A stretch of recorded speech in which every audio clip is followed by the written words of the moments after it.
Consider it as presage as a gift from the great God. I think this Shabbat that we just have heard truly sets the theme for today's satsang that will be given to us by Bro.James Stenberg from the House of Bhakti. The theme of the Shabbat speaks about the vow to the task of God realization. And today, you see, Panditji has come to us to share with you all the great tradition that is Guru Bhakti Yoga.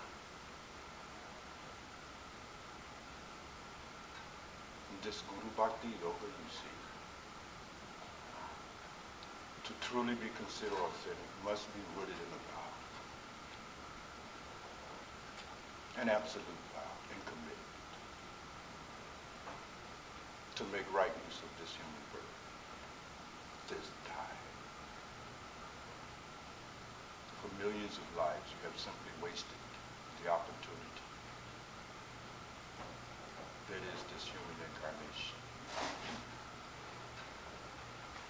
Those of us who have been so graced in this birth to encounter the Dhamma once again must truly make right use of it and not let the God down. So Brother James will be discussing with you today the means, methods, and what is required to fulfill the great vow that is to become God realized in the role that the Guru plays in that process. Most of you in here have a Guru. May not be the same, but it takes what it takes, irrespective of who you are being mastered by. So the arguments that Panditji will be presenting to you today are universally applicable.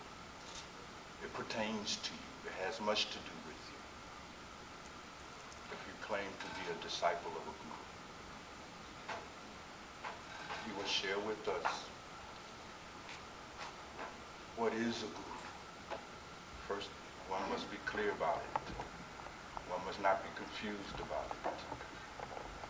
One's perception of the guru must not be one of some other ordinary kind of human being, like yourself. When you have the wrong view of the guru, you simply cannot make right use of the guru.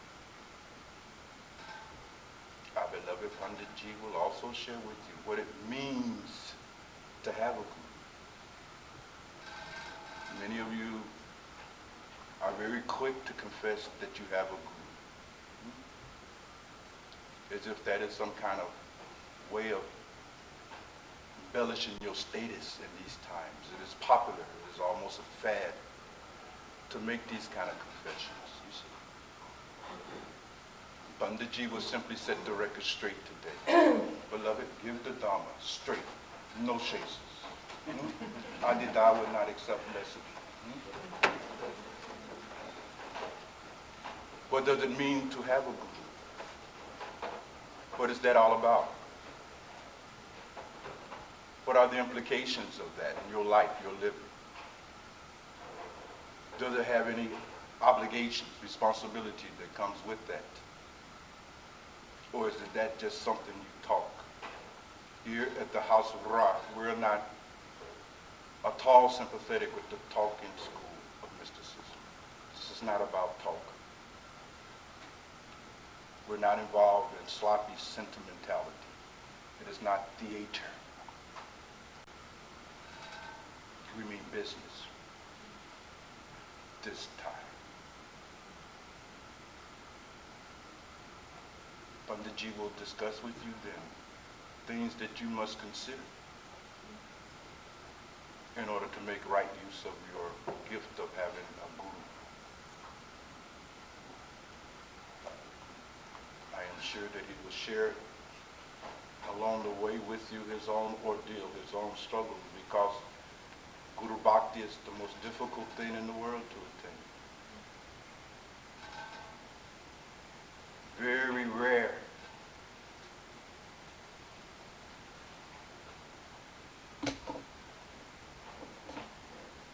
The rarest thing in the world is a disciple who lives at the level of Guru Bhakti Yoga. In the Hindu tradition, we have called them Guru Muktas.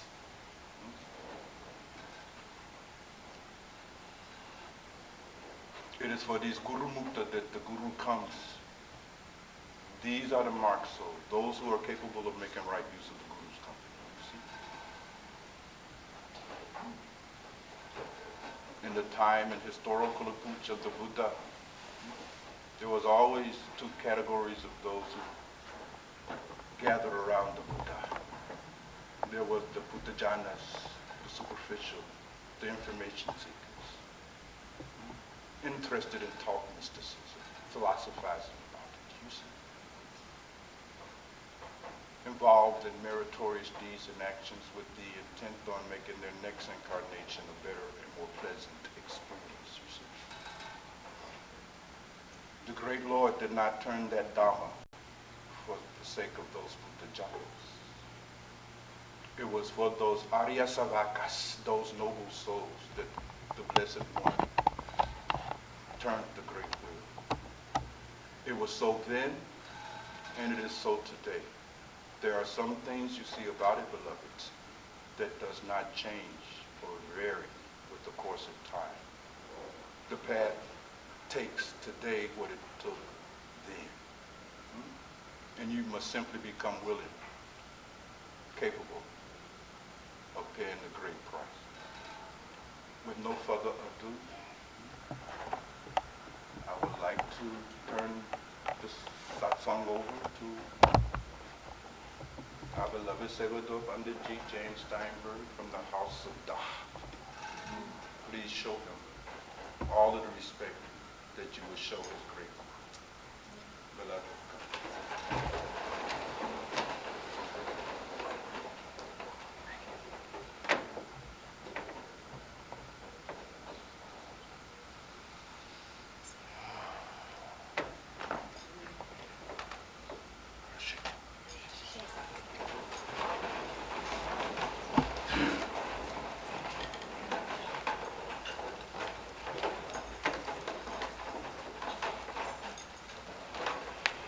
Stand for a little bit so I can see everybody.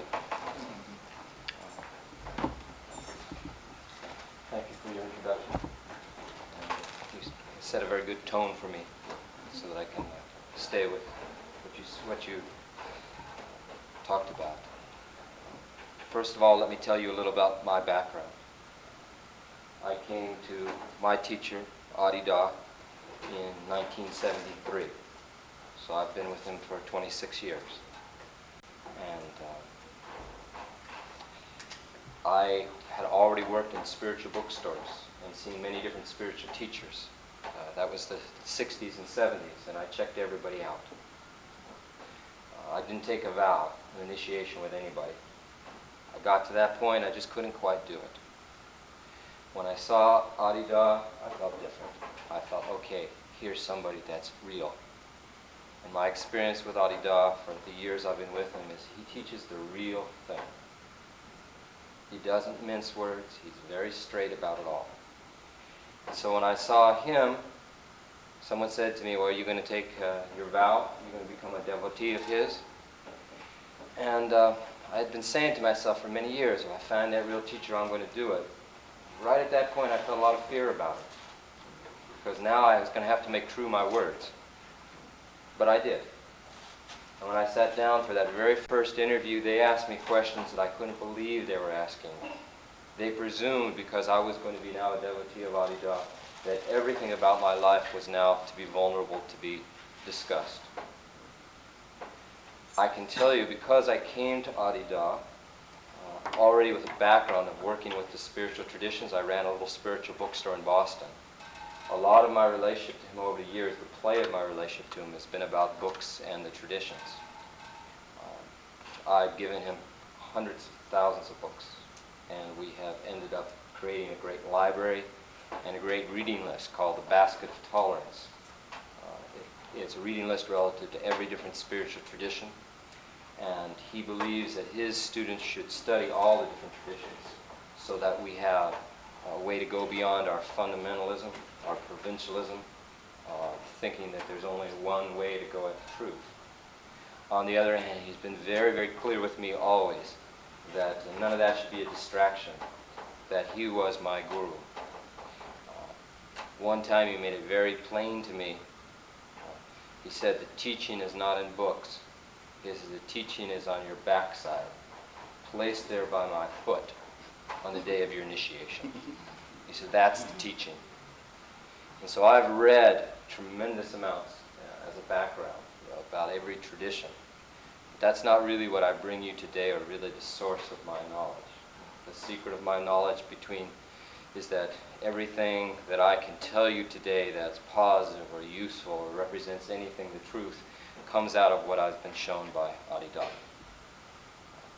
Fundamentally, the basis of the guru-devotee relationship begins with recognition. This is the word that he gives, recognition, that you recognize who the guru is. And that recognition is so profound, because if you recognize that your guru truly, then you see that the guru is one who is not in the same condition as an ordinary man or woman. The guru is one who's transcended the self, who's free. The principal sin, or the principal fault that's described in all the traditions, in which Adida also describes, is to treat your guru as an ordinary man. Or your guru as an ordinary man or woman, because there's women gurus as well. That's the principal fault. To superimpose, to think that your guru is like you are. That his reactions would be like your reactions would be. The principal virtue is to always stay in that recognition of the guru. Always stay in the understanding that the guru is, by virtue of that realization, identical to the divine. They say that even a very poor disciple can't make much of a real guru. And they say that even a very strong disciple can make a tremendous amount of a guru that's not even so great. So the whole matter of the devotee's recognition is key. And this recognition, Adida goes over it and over it and over it with us. Because if there is recognition of your guru as the divine, there is instantly response. If you recognize the divine, you respond to the divine. If the divine is sitting in front of you, tears pass freely from the eyes. The hair stands on end. You get thrills all over your body if you're in front of the divine. There was a darshan that I had with Adida, in which I shouted at the top of my lungs for almost an hour, the whole time. And afterwards, one of my friends came up to me and said, "You saw him as the divine person that whole time, didn't you?" I said, "Yes, that was God in front of me. That was the divine being." And I had no response but to shout. And there was no self-consciousness. When I was seeing the divine, who cared what other people thought, Who cared what other people felt? If the divine's in front of me, that's what I'm going to basically... There's just no thought about it. And I can tell you that I can define the word love by what I've seen from my guru's eyes. When he's looked me in the eyes, I felt more love than I have ever felt in any sexual occasion, more love than I felt with my parents, more love than I felt with my children when I've looked in those eyes, because of how deep he can go, how vulnerable he is. It's like looking into the well of infinity. And that love is really the basis of my relationship to my teacher. And that love is not simply love like you would love a movie star, or love like you would love an ordinary person. That love comes from trust. I can say that I trust my guru more than I trust myself, because I've seen how crazy I am. I've seen how nuts I can be, from morning till evening. I can go through one phase to another, Everything's fine in the morning, by evening I'm all upset about something. I'm still not as trustable. My guru is trustable. And the base of that love and trust, then I can surrender. You can't really surrender to one unless you trust them. You can't give over. And what the guru-devotee relationship requires more than anything else is allowing yourself to recognize that guru and to understand that if that guru is the divine, then master say, devotee do. That's the basis. It's real simple. Master say, devotee do. It was in that little movie, The Karate Kid, It's understood everywhere. Master say, devotee do. But never accept that rule until you recognize that your guru is not an ordinary man or woman. Then to do what the master says would be foolhardy. It would be cultic. Don't say what the rock star says. Don't say what the sports figure says. Don't say what the movie star, the politician. All those kinds of worships, No, if there's recognition, if you understand that guru as the divine person, then that's the one you can trust. That's the one to go to for your instruction. Adida is very clear that he will not tell someone what to do unless he's clear that they understand the right relationship to him. He doesn't want to throw pearls before swine, He only will tell someone what to do if he knows that they're going to respect his word. Because for your guru to tell you to do something and then you don't do it, that's bad. That's wrong. That's karmic. That builds up a karmic relationship. So in the traditions, I can show you this. This is a book I wrote. At one point he asked me to write a book on the guru-devotee relationship. So this is the big book I wrote on the guru-devotee relationship. I called it Love of the God-Man because I understand love to be the principle, the basic principle. Receiving his love. And the first principle, as Adida describes it, is God loves you first. The divine loves you first. You are loved. You don't have to do anything to be loved. You just are loved. That is the nature of this world. The nature of this world is that you are loved and blessed first. He says, mine is the first submission. And it's understood that the submission of the guru, the first submission, is just that he or she consented to be born. Already in that condition that he or she was in, he or she consented to be born and then consented to teach. Because a real teacher is tremendous sacrifice. You could think that it would be wonderful to be sitting up on the chair. It would be wonderful to be having everyone's attention on you. I've been around Adida enough to know what a sacrifice it is. Your life isn't your own anymore. Your life is given over. Every moment to sacrifice.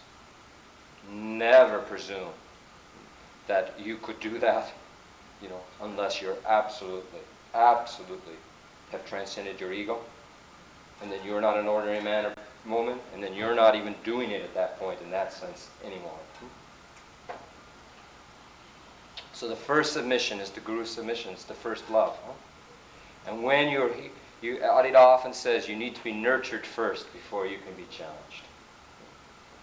You can be challenged, but you got to be nurtured first. If you're not nurtured, you can't accept much challenge, Someone's challenged you. If you don't feel happy already, you can't deal or accept that. Both of them are necessary. It's necessary to be challenged, but you need to be nurtured first.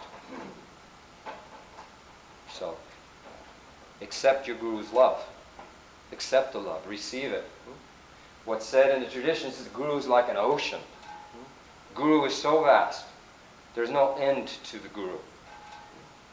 Guru has no limits. So if you go to the ocean, how much you receive depends on how much you can hold. If you go to the ocean and you only got a thimble, you get that much. If you got a cup, you get that much. If you got a big vessel, you get that much. So there's no limit to the Guru. You can get as much as you're ready for. So first receive the Guru's love. Accept that love. Be happy, you know. My understanding in my life, the fact that they describe in the traditions that your birthday, your real birthday, is the day you meet your Guru, you know. That's your real birthday, okay? You were born biologically one day, but your real birthday is the day when you establish that relationship with the Guru, you know. And at that point, Adida describes it, you're liberated with a small L. You know there is God. You know there is truth. You know there is a way out of this place. A way out of the suffering that is this place. And if you're out of the suffering in this place, this is just to find a place to do practice as any other. But in and of itself, this is not heaven. In and of itself, this is a hell. This has all the qualities of a hell. You die here. Huh? Everything changes here. You can't keep everything together here. It's all click-clack, huh? Click-clack. One after click-clack, change. Click-clack, change. You get it together, but then it click-clacks and changes again. You can't hold on. You can't, and it's, in that sense, it's absolutely agonizing and frustrating. And even if you really kind of get it together for a while and keep it together for a while, you're going to die. And everybody you love is going to die.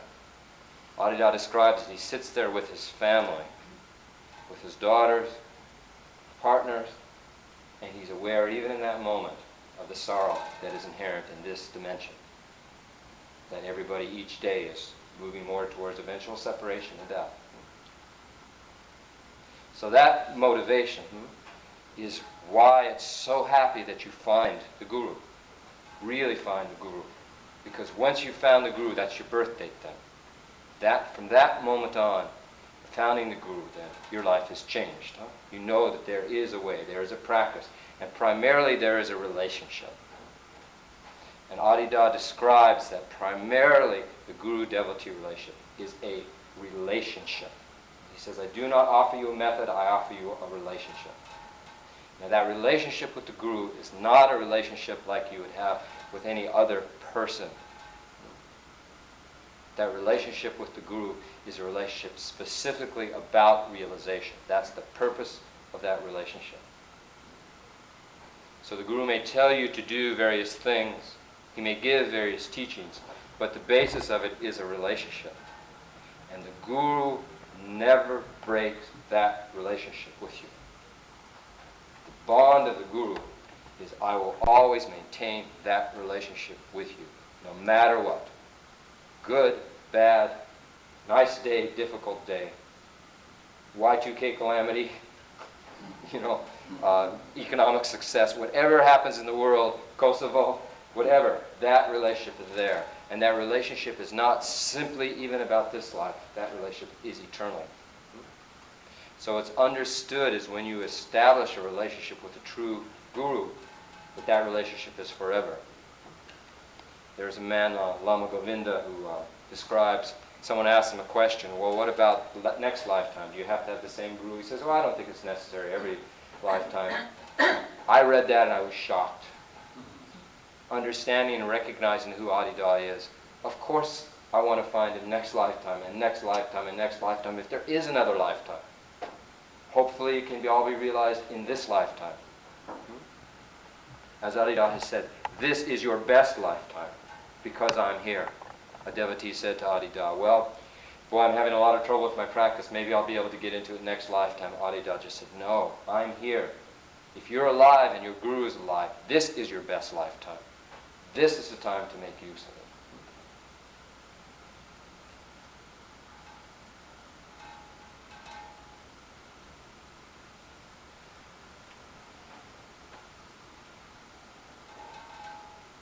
So the beginning of the Guru-devotee relationship is about coming to the Guru and accepting the Guru's love. Accepting that you, by virtue of your relationship to the Guru, you have become part of the Guru's family.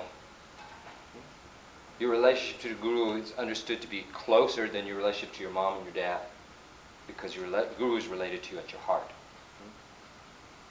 So you become part of the Guru's family. They call all the devotees of the Gurus, they're called Guru Bhais and Guru Banis, Guru brothers and Guru sisters.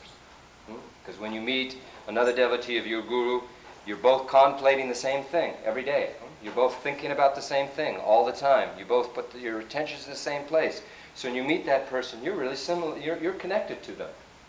So there's immediately a hug. The guru sister, guru brother, because you're all devotees of the same guru, and it's invited into a family, and it is the most intimate relationship. So the first thing is to accept that love. To accept that love of the guru. To let that be the foundation of your life, the bedrock of your life, because it will not change. The guru will always give that to you. You can always call upon him or her. Always, The most difficult circumstance, you always have that resort. Now that's the bottom line. Then comes the real practice. Because the real practice is then to live that moment to moment. To live that in any moment. And the true guru is jealous of your attention. The most jealous lover of all. He wants all of your attention. Because when he has your attention, he can work with you. When he has your attention, he can draw you through your karmas to him. So the true guru, every moment, is saying to you, don't turn to the left, don't turn to the right. Look to me. And the way that the guru-devotee relationship works is you become what you meditate on. Whatever you meditate on, you take that qualities of that. If you're listening to sports all the time, then you start to become like a jock. If you basically are into food all the time, then you got it all into the body, and all that stuff. Whatever you put your attention on. Adida used to say, if you go to a bar, everyone's drinking and smoking, and you go night after night to the bar, even if you are health conscious, you don't drink or smoke very much, you become bar mind, But if you put your attention, the reason the guru has come is it gives you an opportunity to put your attention on the divine through contemplating your guru's actions, your guru's community, your guru's teaching. The great gurus give a whole life to you so that every part of your life can be contemplation of him or her. And that's a great gift. Because then naturally, the tendencies start to fall away. Karmas start to fall away. Through non-use. You can either fulfill a karma, or you can transcend the karma. To fulfill all your karmas, Adida describes would take lifetimes upon lifetimes. He describes that to get to realization, he said realization, it's as far away from the dinosaur to the human being as it is from a human being to a divine realization. He says that's what it takes, but he says it can be realized by the grace of the guru, even in one lifetime. But to realize it in one lifetime required a lot from you in that one lifetime. And what he says, practice works, but practice only works if you do it. Practice is self-authenticating, It will prove itself to be true, but it will not prove itself to be true if you don't do it. So you basically kind of play around with it and do a little bit, don't do too much, and then you say after a while, I don't seem to be growing, the practice doesn't really work. But you didn't do the practice. You have to do the practice, and you'll find very quickly doing it, it works. And that's the real test. You see it works. And then, as that practice works and as you grow, the first gift from the guru is gratitude. Tremendous gratitude. Because you see the guru has given you the greatest of gifts. Not just giving you some money, giving you a place to live, or giving you some food, or the guru has given you an understanding of your own true nature. The basis of the guru-devotee relationship then is you become what you meditate on. And when you meditate on the guru, you receive the guru's blessing. And the real guru-devotee relationship with the true guru, Adida describes there are gurus and gurus and gurus. All sorts of gurus. All sorts of different types of gurus. I mean, in the Indian tradition, your mother's your first guru and your father's your second guru, The real guru, the Sat Guru, who teaches you about truth, the highest guru, There are gurus who teach you just they had some experience when they were 20 years old, and they are telling you about that experience and how wonderful that experience was, what they saw in that experience, and how on the basis of that experience they know that everything's one. That's one kind of guru. The great gurus, the Sat Gurus, they're in that realization right now. Right in this moment. They're in that realization. And they are therefore blessing based on that realization. And they can communicate the quality of that realization to you. They reveal it. That's why darshan is considered to be enough. Just to come in and sight that, to see it, is to receive that blessing. To receive that, you got to be open. How much you receive depends on how open you are. Some people's eyes are clouded over by the visions of the world and the separate self. They see nothing. They can see even the greatest of beings, they see nothing. They feel nothing. They don't have eyes to see. In order to really have eyes to see and to practice, you got to have gotten something of the lesson that you ain't going to make it on your own. That's not because you're weak. That's because the ego itself is not enough. It's only through transcendence of the ego, through understanding that the ego principle itself doesn't work. Adida calls it the lesson of life. The lesson of life that Adida speaks of. He says there's all sorts of lessons in this world. 6 billion people here, and everybody's doing their own thing, using the same realm, the same blue planet, you know. Everybody's using it for a different purpose. The lesson of life he describes is you cannot become happy, you can only be happy. You can only be happy. You can try all sorts of ways to become happy. You can make a lot of money, you can get famous, you can have great sex, you can have a fantastic relationship, but will it make you happy? Radiantly happy? Fully happy? Well, you can be learning those lessons. Each of those lessons. Made a lot of money, still not happy. A lot of sex, still not happy. Great relationship, still is not enough. It's good, but not enough. Then you can finally get the lesson. No thing in itself is going to make me happy. I can only be happy. What transcends myself is going to make me happy. The divine is going to make me happy. Then you start the guru-devotee relationship. And when you start the guru-devotee relationship, you get nurtured, but you also get challenged.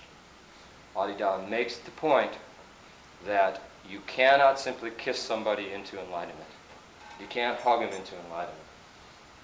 You know, give them an ice cream cone and they take one lick after the other. By the time they get to the bottom, they're enlightened. You know, it doesn't work that way.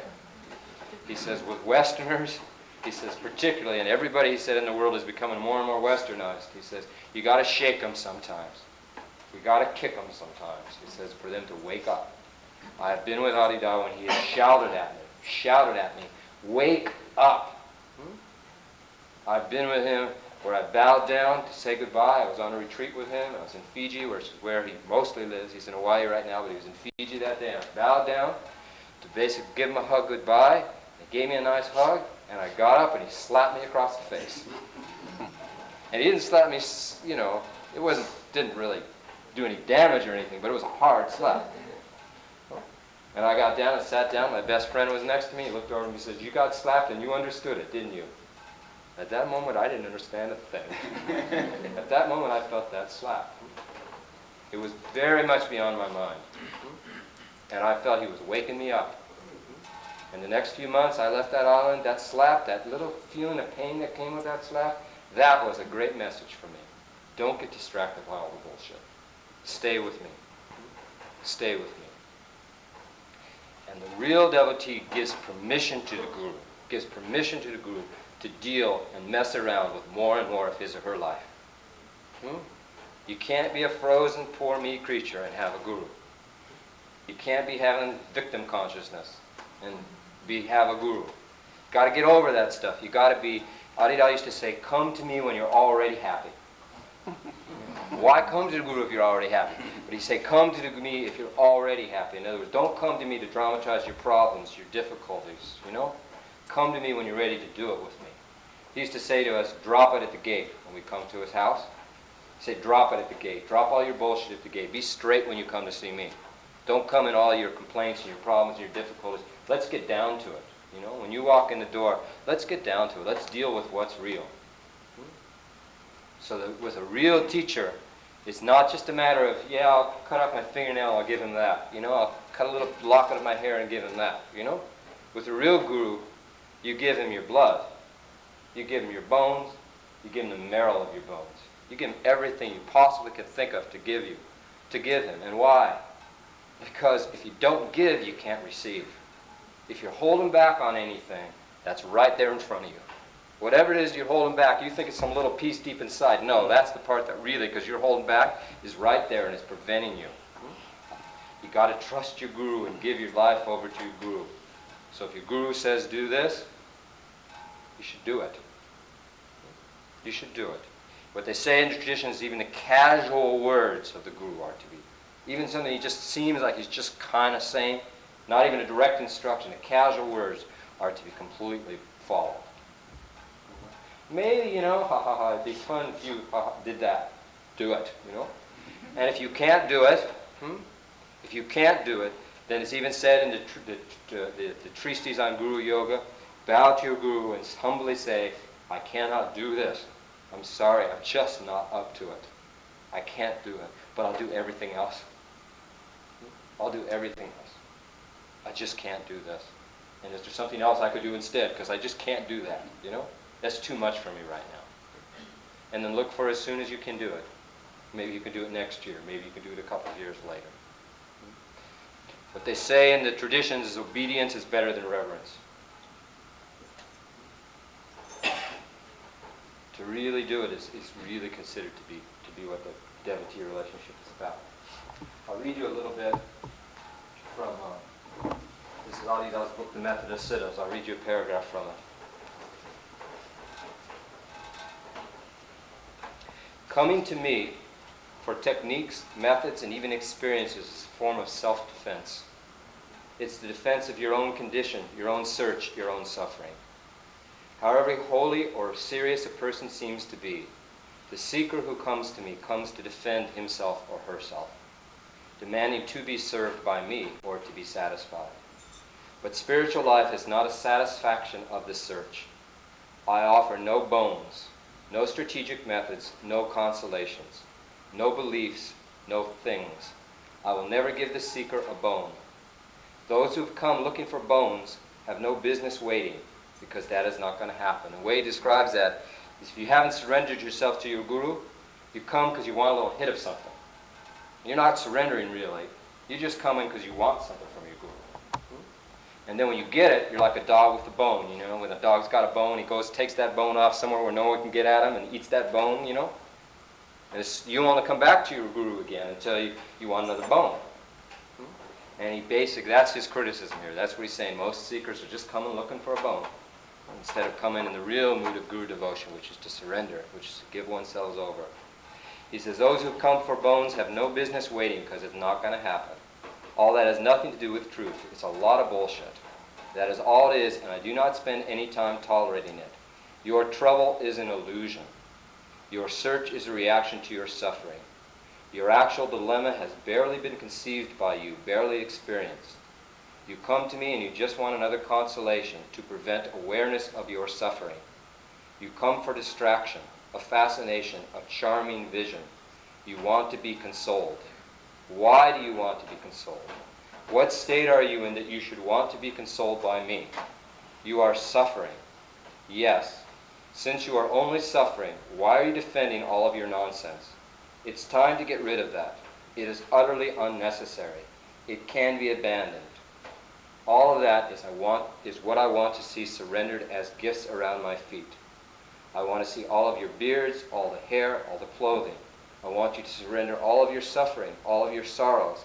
I want you to surrender all the long faces, all the usual yoga, all the Kriya Shakti, all your visions, all your beliefs, all your philosophies, all the conventional religion and spirituality, all of your racial and all of your personal history.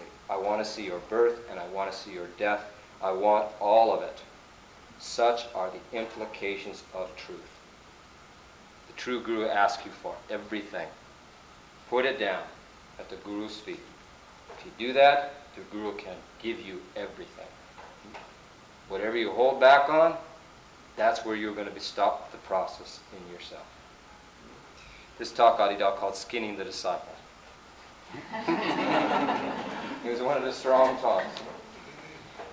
But he basically was making the point. People come here in my company, not simply suffering, but to defend their search. They come with their conditions. I'll only surrender if you do this, but how can I satisfy those, quote, holy demands? What is appropriate at last is not offense with me, but finally, at long last, to be offended by yourself. All your lives you have been angry, you've been dissatisfied, you've been critical, you've been capable of all that. But it's time to turn all the energy to observing and understanding and transcending your own event. I do not come to satisfy my devotees. A satisfied devotee is still the same one he or she was. I'm only interested in the radical dissolution of the entire limitation that appears as my devotee. That's the real guru, huh? That's the true guru. And I read enough of this book yesterday, huh? To see a lot of similarities, huh? To see a lot of similarities in asking for the whole ego to be transcended. All of it to be thrown down. Huh? All of it to be understood. And Adida has always been that way. I can tell you my experience with him is his integrity blows my mind. And I tested him. I was born as a Westerner with a scientific mind, you know, and with all of the news where they gotcha game and everything. You're always looking to get the guru, you know, get the man in the middle, you know. Adida, the very first words Adida said was, who will cast the first stone? The first words he said, because he knows what the tendency in the West is, you know. Look what we did with the one teacher that's kind of universally acknowledged in the West, Jesus, huh? They worship Jesus on the cross, martyred, you know. Adida says, I'm not going to go that way. There's no virtue in going that way. There's no virtue in being martyred. I'm going to demand respect. I'm going to demand it, and not simply for my sake, for your sake as well. To the devotee, because the devotee can fulfill it. Everything that the guru needs is not simply for his own sake. If you continually stay in that recognition that the guru is one who's transcended the ego, if the guru is one who's transcended the ego,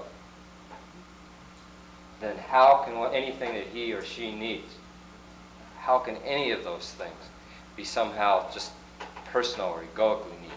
Because he's transcended the ego. Therefore, they're all opportunities. And as I said, the guru has, Adida describes, he has two legs. A power foot and a beauty foot, a left leg and a right foot. In Adida's case, he had polio as a child. So now one of his legs, his left leg's a little smaller than the other. So he says that's his beauty leg.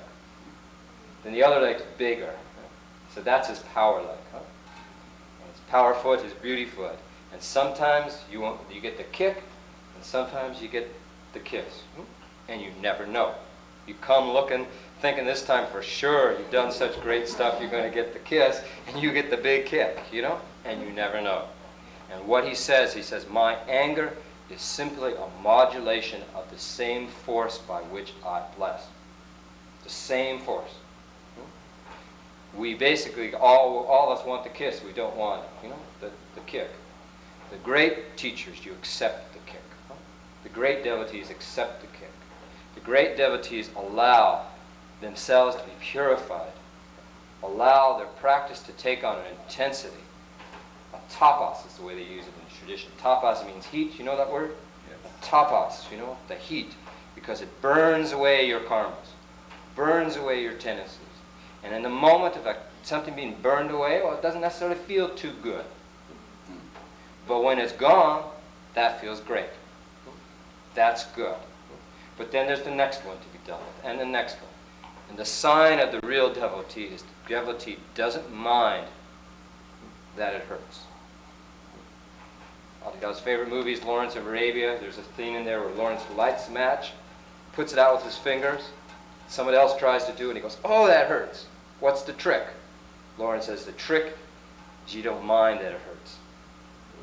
And the real practitioner is willing to receive that guru's kick all the time. You know, yeah, guru says get up at 5 o'clock. That hurts. That's difficult. I don't want to do that, you know. Says to meditate. I don't want to do that. The real devotee allows that. The real devotee allows that. And if it's not the 5 o'clock, there'll be something else that's going to get you. It's like, go and make this trip for me, you know, or donate this money, or I want to go on this trip and I need to be supported to do this. And then the real key is to recognize the guru, to understand he wants to go on that trip not simply for his own reasons, but for some real reason that you may not know. You can never, this is another principle of the guru-devotee relationship, you can never, unless you're equally realized as your guru, understand your guru's actions. Don't try to mimic your guru. There's all sorts of stories full of the disciple who thinks, he can do what the guru does. So the guru goes drinking, he goes drinking. The guru basically, goes to the prostitution house, he goes to the prostitution house. The guru jumps out the window of the 3rd floor of a building, he doesn't do it. Oh, he says, and the guru looks at him and says, oh, I thought you tried to be like me, and then he realized the whole thing was a lesson, The entire thing was a lesson to show him that, Don't try to be, you cannot even understand truly what your guru does. It's always good to try to make sense of it, to try, but you ultimately cannot understand what your guru does unless you're equally realized. So what they say in the traditions is the key is to cling to the guru's feet. And the guru's feet are revered because the guru's feet are the closest thing. You bow your head down, there are the feet, right there. That's what you see, so close. And the guru, who's understood to be the heavens, come into earth. His feet are where he touches that earth. How wonderful a blessing. So the guru's feet are revered. They're understood to be the heart, the feet of the guru. And they wash the feet of the guru as what they do. Coming up the end of this month is Guru Purnima, full moon on the 28th. All the traditions, a lot of the traditions like Buddhism, Hinduism, Jainism in particular, that's the day when they worship not simply their guru, but the guru principle. And the parampara, the guru, the teacher, and the teacher, and the teacher's teacher. The whole thing on Guru Purnima. And the greatest thing you can do on Guru Purnima, the happiest thing, you consider you're completely blessed if you get an opportunity to wash your guru's feet. See, that's the delight of devotees. To be able to wash the guru's feet, because to express, what do you do when you have a guru? What do you do when your guru comes to town? What do you want to do with your guru when your guru comes to town? Well, devotees have discovered all over the world is, yes, you could do conventional, ordinary, you go to a baseball game or you could do this, but you don't want to do that with your guru. You could do that, it might be fun to do it every once in a while, but what you really want to do with your guru is worship your guru. You want to enter into your guru's condition. You want to celebrate your guru. You want to feel your guru. And worship is one of the most uniquely expressive ways. You want to meditate on your guru, meditate with your guru. So to wash the guru's feet and then to take the water from the guru's feet. That thrills the heart of the devotee. And to watch that, it's like washing, it's the divine vision. It is the divine on earth to watch the guru's feet. And the devotee does everything he or she can to please the guru. The secret of the guru-devotee relationship is the guru be pleased. What devotees in all the ashrams everywhere talk about is, how's the guru today? What's going on with the guru? Is he or she pleased? Is he or she happy? It's your best sign of knowing that you're doing well. Because how do you know on by your own? I had a great meditation. Who knows? Because you're still struggling with that ego. Your guru's pleased, and the guru will let you know. But the real gurus also play around sometimes. They don't necessarily make you certain all the time. So sometimes they'll be tricksters. That's the reason for the vow. The reason for the vow is you need to stay through the lesson. You need to stay to the other side of whatever lesson that is. And that lesson may be an entire lifetime. You need to stay with that vow, because if you don't stay with a vow, you give yourself space. At the times in my practice, there are times when I feel like my vow is like a prison sentence. And then when I keep practicing, I realize that's the prison I want to be in.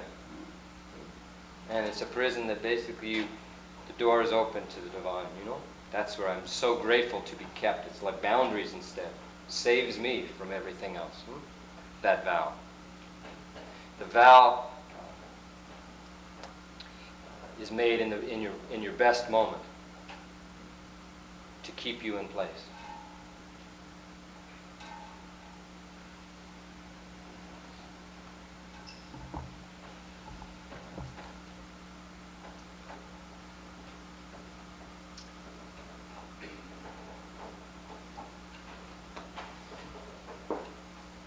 This is the other book I wrote, Divine Distraction. It's a shorter version of it. guru-devotee relation. And the reason Adida, I think, asked me to write this is because as Westerners, we have a lot of trouble with this idea of surrender. You know? The whole idea is, as Westerners, we're supposed to do it ourselves. If we surrender to somebody else, well, that means I'm less of a person, or that means I'm giving over my freedom. And I certainly struggle with that myself. We have an anti-authority thing. Everybody's supposed to be the cowboy, you know? Everyone's supposed to like be in charge, be in power, you know, empower themselves. Huh? The idea, which is always understood traditionally, is that use the advantage of the guru and its incredible strength to surrender. To be actually able to surrender your ego, to transcend yourself and rely on a guru, is not a matter of giving away your power. It's making a smart decision to align yourself with what is great. It's making a real decision, which requires tremendous strength in each moment. Actually, the most heroic thing a man or a woman can do is to practice in relation to a teacher, because everything is required. A hero just has to face one thing, that fear of death. Devotee has got to face all of it. Every little fear relative to everything, every little embarrassment. So it takes a real hero. Very rarely does Adida acknowledge that side of it. Every once in a while he'll stop and say, I know how hard this is for you. I know how hard it is to be a devotee. I know what it requires. Most of the time, he says, I won't pat people on the back in the same place twice. Don't expect me to congratulate the ego, you know? That's not my function. He says, remember what you pay me for. You pay me to keep pushing you forward on the path. Huh? You pay me to keep drawing you. Because what happens is if you're with a real guru and the guru's giving you his blessing and you straighten up your act, you know, now your life starts to look like, if it had looked that way when you first became a devotee, you would think that was realization itself, you know. Now you got your act straightened up, you know. So you want to stop. You want to coast at that point. You reach a plateau. That's where the guru keeps pushing you, keeps drawing you beyond it. And after a while, even for the guru to have to do that is an abuse of the guru. After a while, the guru should simply be allowed to be. Simply be allowed to be as he or she is. And devotees should take over all the other responsibilities. When Adida first started our community, he signed the checks. When he first started it, he basically, you know, made sure that it looked right, you know. And as the years went on, more and more, you take over that. You take over that. Let me just be. Because the highest function of a guru, the true function of a guru, is to simply let the guru transmit. With some gurus, with many gurus, even their teaching function falls away after a while. The verbal, having to talk, having to speak, having to give lessons. They've given enough lessons. There's enough teaching. They've already said it. How many times do they have to say it? How many times do they have to answer the same question, you know? Which at first was fine, but now it's pretty stupid after he's answered it 20 times. You know? Doesn't have to do it anymore. You let the guru drop away from that. And the true sign that devotees is you take over what Adida calls the religion business, you know, which is necessary, you know? If you have a real guru, it's good to tell other people about your guru, you know, because they need him too, just like you did, you know? Adida has always said one of the functions, you know, of a community of gurus, if the guru is into that, if he wants to do that, is to let other people know about it. Many gurus have basically hidden away in caves and only would take somebody away who kind of climbed up to that cave, only take somebody as their disciple who climbed up to that cave and in then very reluctantly, you know? Many realizers, no one really particularly even knew they were realized. They wanted nothing to do with it. Many teachers have been great realizers but have just taught the exact thing that was in their tradition that was taught before. It takes tremendous intention to start a new tradition. It takes tremendous strength to do that. And to accept devotees, you know, they consider 3 times blessed is what they say. First time blessed just to know that there is a real guru. Just to know that such a one exists. Second time blessed to be alive at the same time as a real teacher. Third time blessed to be allowed to be a devotee and practice in that company. That's triple blessed, they call it. To be alive at the time of a great teacher and to be in that company. And then in terms of like my being here today, all devotees of teachers should respect all devotees of other teachers. And to understand, I can tell you, like, my attitude is that Adida is the greatest teacher that's ever lived. Okay? Greatest teacher alive, the greatest teacher that ever lived, the greatest teacher ever will be. That's how I feel about Adida. But I know all of you will feel the same way too. You know? And I hope you do. You know? And I can respect that. You know?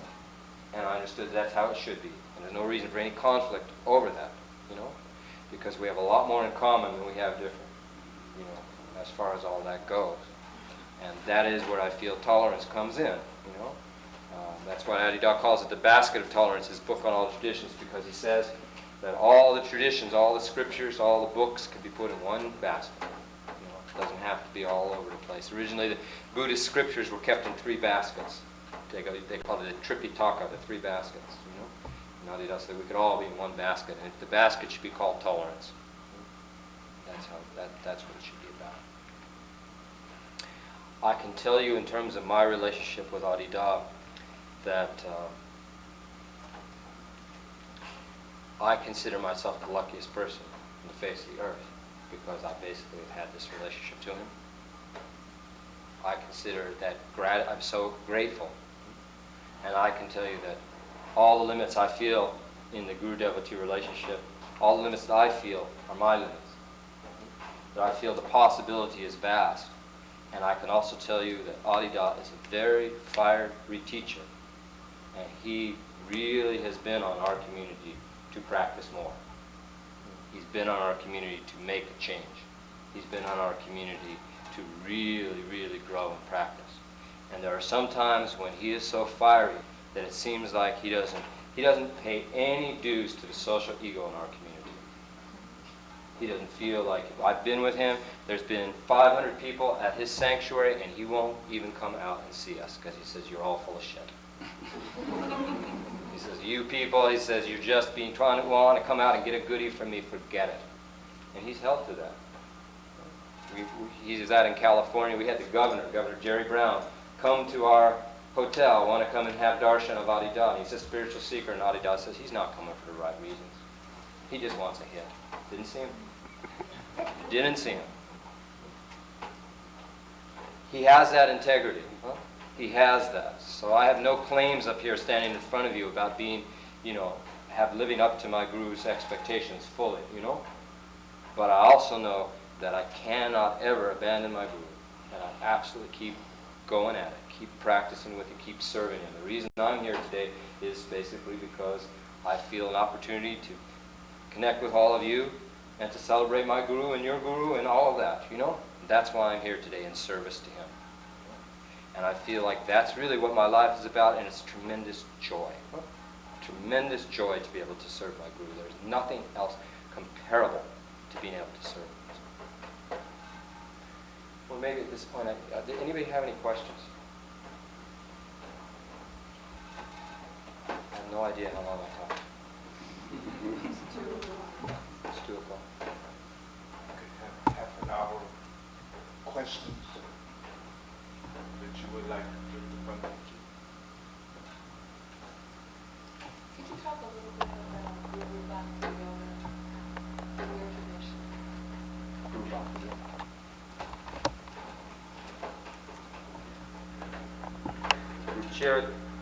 Adida now refers to it very technically in our tradition as Ruchira Avatara Bhakti Yoga. And what he talks about is Bhakti Yoga is moment-to-moment contemplation of the Guru. Moment to moment. In this moment, you might be sitting listening to me speak, but listen to me speak as a form of contemplation of your Guru. And in 1993, he broke it down very technically into 4 faculties. He said, there's your mind, there's your feelings, there's your body, there's your breath. And he says, surrender all 4 faculties to me, moment to moment. So there's a lead faculty. So, and what he says about those, he says, don't just surrender your thoughts. He said, surrender the faculty of the mind itself. It doesn't matter. Don't think, okay, now I have a bad thought or now I have a good thought, and I'll surrender the bad thoughts and instead have good thoughts. Surrender the mind itself. Give the mind over to contemplation, to feeling contemplation of the Guru. Let your mind become full of thoughts of the Guru. Full. And that thought is not a particular thought of the Guru. It's not have to make up some emotion of love or some thought of love. The basis of all of that is attraction. To gaze upon the Guru's form is the greatest attraction. In each of our homes we have photographs of our teacher. We pick out photographs of Adida that we really dig. You know, you look at that photograph, you say, that is so beautiful. I love that. When I look at that, I feel so much love, so much divinity when I look at that picture. So we have that photograph in a room in our house. So we can go in there and do that. We each carry around malas, and on the mala is a picture. And this picture is a picture of my teacher from that darshan where I screamed when he was a divine person. I have that picture right here, huh? I got that picture, you know? And I carry this with me because when I look at this picture, I feel that. You know, I feel that love. I feel him pulling out of me all of my suffering, all of my difficulties. Surrender your body in this moment, your posture, you know, not slumping or crazy, but full, and surrender the body to the Guru. Feeling. Let the feeling flow to the Guru. You may be feeling sorrow, you may be feeling, let that feeling be filled with the emotion of love for the Guru. And breath, breathe the Guru down. Allow the Guru to descend in the body. Allow all the knots to open. Allow them to be felt, and allow them to open. And then moment to moment. And that's what he calls it. It's Guru Bhakti Yoga, Ruchira Avatar Bhakti Yoga. He says that so we can put his name in it, you know. So even in talking about the name of Bhakti Yoga, we can think of him, you know, while we do it. And he calls us to do that practice moment to moment. The more you do it, the easier it is to do. Right now you're in a pattern of random thoughts. When you get in a pattern of doing that, then you carve out a way to do it, and it becomes easier to do. It's actually, for a devotee, when you do it, you come to peace. Because you know that that's really what life's about. That is what life is. Devotion to the Guru is what life is. And the more you do that practice, the more you see every circumstance as the Guru's blessing. Adida will say, if you will be my devotee, you'll see I will create your sadhana hour by hour. So something that apparently you might think, well, this is just happening, it has nothing to do with my Guru. You see that it is your Guru's influence. And nothing happens arbitrary. And it's providing you an opportunity to work through your karmas, whatever your karmas are. And by putting attention on the Guru, the karmas become absolute. I said you could fulfill them or transcend them. The easiest way to transcend karmas is simply to give attention, body, breath, emotion, all the faculties to the Guru, and the karmas fall away.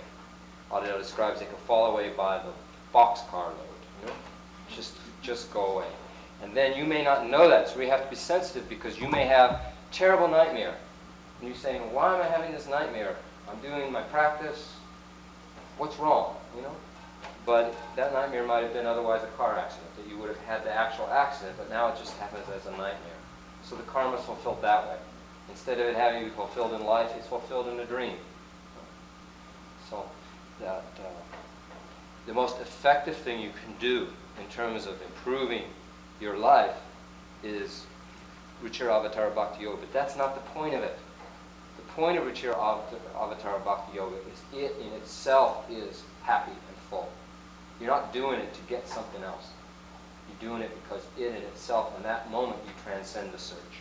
In that moment, to be gazing upon your Guru is the happiest thing, the best thing, the most joyful thing you can possibly do. So the secret of Guru Bhakti Yoga for the devotee is that it's not really so much a burdensome practice as it is the joyful thing to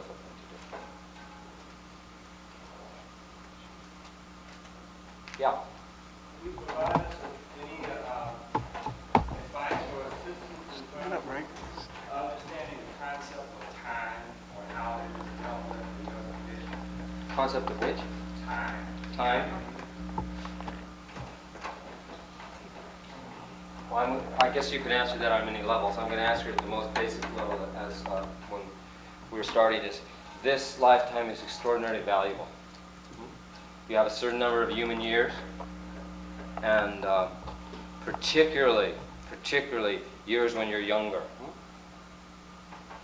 The young, and you're getting older every day. So I mean now, because as you get older and time passes, Adida describes time speeds up. Is the perception of it? When you're a kid, the idea of a year from birthday to birthday is a vast amount of time. You notice as you get older, that year is speeding up. You know, after a while, Adida describes weeks start flying by. You know, and you just look up and boom, another week's gone by, boom, another month's gone by. So time speeds up. And he says, don't wait to get serious until your life's used up. You know, he says, then you'll be, the way he describes it, then you'll be no use to me at all. So this is the time for practice, huh? And it's a moment-to-moment practice, it's a conception of time. Moment to moment. The Guru transcends time and space. But we're fixed as we are still dealing with the ego. We're fixed in time and space. Therefore, in this moment, the way to move beyond time and space is to turn to the Guru. And so it's extraordinarily important to use your time and to understand that you can't waste any time. If you waste time, you're wasting the gifts your Guru has given you. You're wasting the opportunity. He used to joke with us and say, if somehow you get down, he says, if you ever get down, he says, first of all, this heaven and hell thing is all, you know, it's all karmas anyway, but he would joke with us and say, so if you ever get down to that hell place, and you tell them that you were my devotee, and you didn't take advantage of it, they're going to go, ooh. You had Adida as your devotee? As your Guru, you had Adida? And you're here?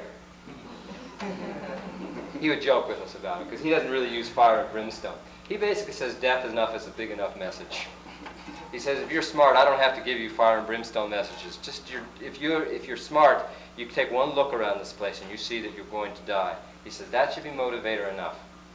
You know? I once told him about these Buddhist meditation halls they have where they put up a skeleton, you know.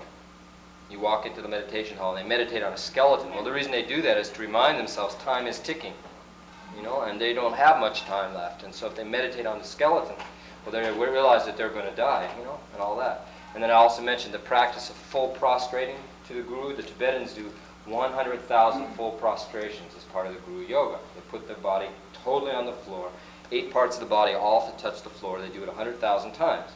They do like 100 a day for, you know, a period of time.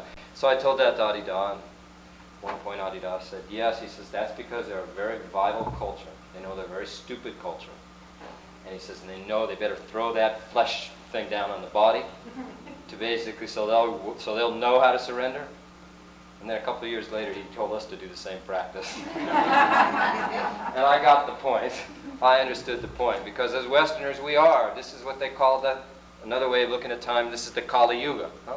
These times, basically, they consider this in the Hindu tradition, the dark time. Huh? The time in which you can't really trust people, you know, people are crooks with each other, the time when people are obsessed with the flesh, people are obsessed with, you know, guns everywhere, you know, it's a dark time in that sense. Now, Adida also says the times have always been difficult and it's no harder to practice now than it ever was, because ego transcendence is always difficult. More to that? Is that pretty much? Yeah. Yeah. Y'all practice, do y'all believe and practice prayer? Absolutely. Absolutely. We all practice prayer. Adida has had to really serve us relative to what he calls neurotic prayer. You know, that kind of prayer that's just like asking for things all the time. We do what we call the prayer of changes, in which he says it's totally fine to ask for something, but ask for it in the context of a life of practice. Ask for it in the context of a life of devotion to your Guru. And then he says, be careful what you ask for. He says, because you'll get it, and then you may find you don't want it. And prayer is really, the principal way of prayer is entering into a relationship to your Guru rightly and truly. And in that disposition, simply visualizing what you need to have happen and not putting attention on any of the negative possibilities. Very often people pray, they want to pray for a nice plane ride for their partner. And they're scared of the plane crashing, so they sit there praying, but they're thinking about they don't want the plane to crash all the time. And then they're actually tending to create a plane crash by doing that. He says, don't do that. He says, instead, simply go with what you need to have changed, what you want to have changed, and visualize that. But also leave it up to the will of the divine. Leave it up to the will of God, you know? Instead of praying for this thing, pray for that whole area just to work. Because that, as he said once, you may pray for a business deal to come through, a specific deal that gives you $50, but if you'd actually kept it open and there was another one around the corner, it would have brought you $250, you know? That kind of a thing. So yes, we all pray. We basically, the practice, we live, pretty much everybody lives in ordinary lives, and we have ordinary lives that in each area there's disciplines. We have a discipline relative to diet. The Guru's told us, eat this diet. Why? Frees up energy and attention. Sexuality, exercise. There's a full range of disciplines, and in the midst of that there's prayer for auspicious things to occur. We have a prayer guild, and they pray together for things to happen by request. So somebody might say, my husband's in the hospital. Go to the prayer guild, pray for him. And there's a group of people that pray then. Somebody else back? Can you speak about seva and how your mission is seva? Sure. Seva means service. And the way we understand seva is that there's seva, there's just doing things, there's seva, and then there's Ruchira Avatara seva. Doing things, fine, you know, you got to clean the house, you clean the house. Huh? You clean the Guru's house, you can clean the Guru's house. Huh? Seva is to do it in a self-transcending manner. To do it not for your own sake, but do it in giving the fruits of that action over to the divine. Ruchira Avatara seva, or seva with your Guru's name, is basically doing it as a form of contemplation of your Guru. So that even every stroke, you're doing it as a gift. And that's the best form. That's the highest one, is to do it all that way. And completely surrendering over the fruits of it. You're not doing it because you want to get great merit from doing it. You're doing it because it's enjoyable to do it. The secret, of course, if you do it that way, is you will get benefits from it. It will serve your practice, because you will be transcending yourself in that moment. And so we understand any opportunity to serve Adida to be a tremendous gift. And anything he tells us directly to do for him, we understood that as a blessing. Devotees get jealous of other devotees because somebody gets some gift, you know, of service. Oh, you got asked to do that, but then you understand that if you really want that, you'll be given it too. The way we understand that is if you really want to have that relationship with your Guru, all you have to do is put yourself forward, and that will come if the effort is sincere, if your intention is sincere. Those who get the Guru's grace that way, it's because they wanted it. They truly need it. And then it's understood as if you get into the flip side of it is you somehow think it's a burden. You know, you're being asked to do the service and you take it as a burden. That's not seva. It's a gift, not a burden. And it should always be happy. The principle of the Guru-devotee relationship is always giving gifts and receiving gifts. Earlier, Bhagavan said that he accepted this as prasad, as Adida's gift. And the way to live is always to be receiving prasad and giving your gifts. So you give the gift of seva. That you can do. It's wonderful. You can do it. You can move your body. You've been given this incredible blessing from your Guru that you can't even fathom how to repay the gift. How do you repay the gift of the blessing your Guru has given you? It's always said that devotees are under tremendous debt from their Guru. How do you repay it? Well, seva is really great because you can repay it. And if you don't repay it, and you keep getting gifts, but you don't give them back, then your eyes will get glassy, and you can't receive anything anymore. And you get stuck. And if you're getting stuck, one of the things you got to do is find a way to give more gifts. Find a way to bring and lay it down more, because if you will not even allow yourself psychophysically to receive more if you're not giving. So a devotee, ultimately the real devotee looks at all of his or her time as a way of giving gifts. That doesn't mean that the body doesn't need time to relax and chill and all of that. Yet at the same time, even that should be done in order to serve your practice. Yeah.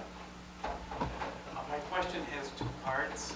Firstly, there are Bhakti traditions that bypass a guru and focus on a chosen deity or God, such as those who worship Krishna or Jesus.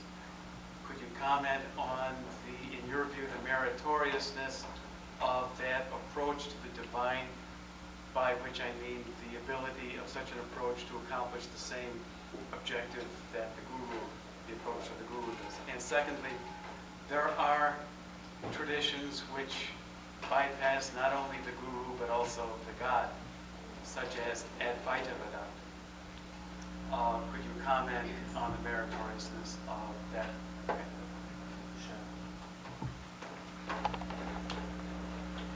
Well, in this world where world tends to be so secular, anybody who's practicing anything spiritual, religious, obviously it's some degree of praiseworthiness. However, let's talk about each of those then. In terms of the guru-devotee relationship, the divine is tremendously elusive. In other words, each of us has moments in our lives where Adida calls them the shock of God, in which for a moment it breaks through and you feel something greater. Well, you want to call it reality, you want to call it the mystery, you want to call it truth. Everything just seems all so clear for a moment. You feel something about who I am. It's like everything falls away and you're just standing there, and you feel something of that divinity. However, how often are you in that moment? Well, most of our moment, we're just kind of most of our lives, if we don't have a real spiritual practice we're mediocre. We're just like bouncing around. The idea of the guru is the guru, and there are ways to feel that. There are ways to feel the divine. I mean, some people feel the divine. If you go into a spiritual place or put on particular kinds of music, you can feel it. If you go to the Himalayas, people go to Himalayas just to feel the divine. People feel the divine when they have an orgasm, For a moment they transcend themselves. Some people, that's a moment of God for them, whatever. But how do you stay in that all the time? How do you stay in it moment to moment? When you realize that you have that urge to liberation, that urge to that happiness, that urge to what's eternal, but you can't stay with it moment to moment, that's the root of why you then have this sensitivity or this impulse to the divine. Now, the guru, the grace of the guru, they say in the traditions the guru is greater than God. Whoa! The guru is greater than God. The reason they say the guru is greater than God is because God is some abstract somewhere, up on some throne somewhere, the guru is embodied right before your eyes. You can look at the guru. You can actually, it focuses it for you. They used to say that in the Kali Yuga, this Yuga, everyone's so heathen, so out of it, that the only thing you could do is take the name of the guru, because that's easy to do, to take the name of the guru. So we'll take our malas and we go, da, da, da, invoking his name. But Adida says, even in this era, it's even hard for people to do that sometimes. He says, but you can always look at the picture. That's even easier. Look at the guru's form. So that's, the guru's here. Now, Adida also talks about how in the guru, relationship to the guru, it's a living transmission. There's a living blessing that comes from it. In this book, he makes the very strong statement, dead gurus don't kick ass. He says, Guru needs to grab you by the throat and tell you something. So, I'm not as familiar with how Bhagavan teaches, but I got a feeling from the way you laugh that something I just said rang a bell. And no picture of Jesus is going to come and grab you, by the throat and shake you. I mean, and I'm not criticizing that. For some people, that may be a true practice. For some people, they may be able to somehow contact the spirit of Jesus. And quite frankly, a lot of scholars even debate whether Jesus ever lived or not, A lot of doubt, and he probably did live, but how much, even in the Bible, is really his words? And what are you really connecting? You're mostly probably connecting with kind of a lot of Christian myths, which are fairly good religious myths. I mean, I don't have any criticism of that. But they're basically, what real living transmission is there? If you're connecting with the Buddha, or some picture of the Buddha that you have, or some statue of the Buddha, he lived 2,500 years ago. You know, how are you connected with him? Well, maybe for some people that's true. If it is, great. In general, the living teacher is necessary because of the source of transmission and because of direct relationship in general. Now, Advaita Vedanta can be there's a practicing school of Advaita in which there were gurus. There are many. I mean, Ramana Maharshi's main teaching was Advaita, you know, and you know, there was a man, Gyanananda, alive in this century, who was a great Advaita teacher. But there's also Adida distinguishes in Advaita between the practicing school and the talking school. He talks about someone like Nisargadatta or Punjaji as being more the talking school in terms of their teaching. You know, they may have had people that they individually worked with in the practicing school, but in terms of the way they talked about it. And Adida absolutely is an advocate of the practicing school. He says, if you do not practice, you will not grow. You can't simply talk about it. It's good to study. He has us study. It's good to use the mind to straighten out the mind. All that's useful, but it's not enough. You can't stop there. You have to practice. And so that the talking school of Advaita Vedanta, they have good insights, but they're not going to take you too far. I mean, like Sri Shankaracharya himself, he had a number of teachers along the way, but didn't Right. get to a point where he said the self is all there is. If you get to the point where that's enough for you, great. But there's a lot of opportunity for delusion in that. Generally, if you're not at that place, if you're not really at that place, and you have a guru who's disembodied, like Paramahansa Yogananda or somebody like that, then that guru is probably going to tell you things you like. Probably not going to tell you too many things you don't like. You know? And if he kicks your ass and tells you to do something you don't like, you'll probably ignore it because he's not alive.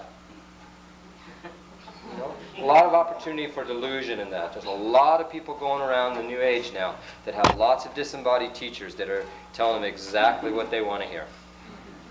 So it's a real caution, you know. But when Adida or Bhagavan says something to you, you know it's coming from him. And you know it's outside of yourself. And still your response is what your response is going to be. That's why the living teacher is considered to be the greatest gift. And besides from all of this philosophy about it, if there is a living teacher available, why not take it, you know? You know, and we could talk about the benefits of this and that, but if there is a living teacher available, then go for that, you know? If you know about it. Yeah? One other question, I'm not quite sure how to word this, but what we know about group dynamics is that generally there is a kind of a culture simultaneously. In other words, a pecking order. Some self-appoint themselves to direct others, others to follow. There's petty bickering that goes back and forth within any community. Right. I'm curious as to what have been your observations in the community. And I'm talking about as opposed to guru devotees. You have any comment there? Well, Adidas says the same assholes you've been trying to get away from your whole life are, when you walk in the doors of the ashram, they're all right there. And he says, any community is a test. Any community is a test. It provides a test. And he says, do not let yourself get distracted, you know, by that test or turned off by that test. A community should be self-purifying if they're straight. They're straight to the degree that people are renunciates. They're straight to the degree that people are truly practicing. Adida himself has burned our community down many, many, many times. But he resents it if we make him do that. He doesn't like that. He wants us to purify it ourselves. But the community nor this world will never become perfect. It's not a commune in that sense. It's not people getting together just because in and of itself, in some abstract. It's people that come together with a single purpose, which is, and in that sense it's an advantage to have others because they provide a reflection. Just like you can see what they're up to, they can see what you're up to. And if you use it right, they can provide a wonderful means of reflection and self-understanding altogether. And Adida often says, if you have complaints about the community, get in there and work to change it. Make it happen. He says, don't sit off to the side and complain, is what he says. In fact, we were talking about that earlier. Ken Wilber once had his complaints about our community. I was with Adida, and he said, tell Ken that if he has those complaints, ask him to get involved and help change them. I think on that note, we will bring this satsang to an end. I'd like to thank you, Panditji, for being here today and doing such a beautiful job representing the great tradition. We are eternally grateful for the gift that you are.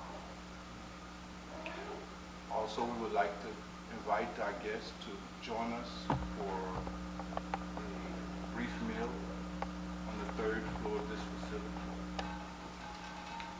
And of course, you are always most welcome to come here whenever you feel the need.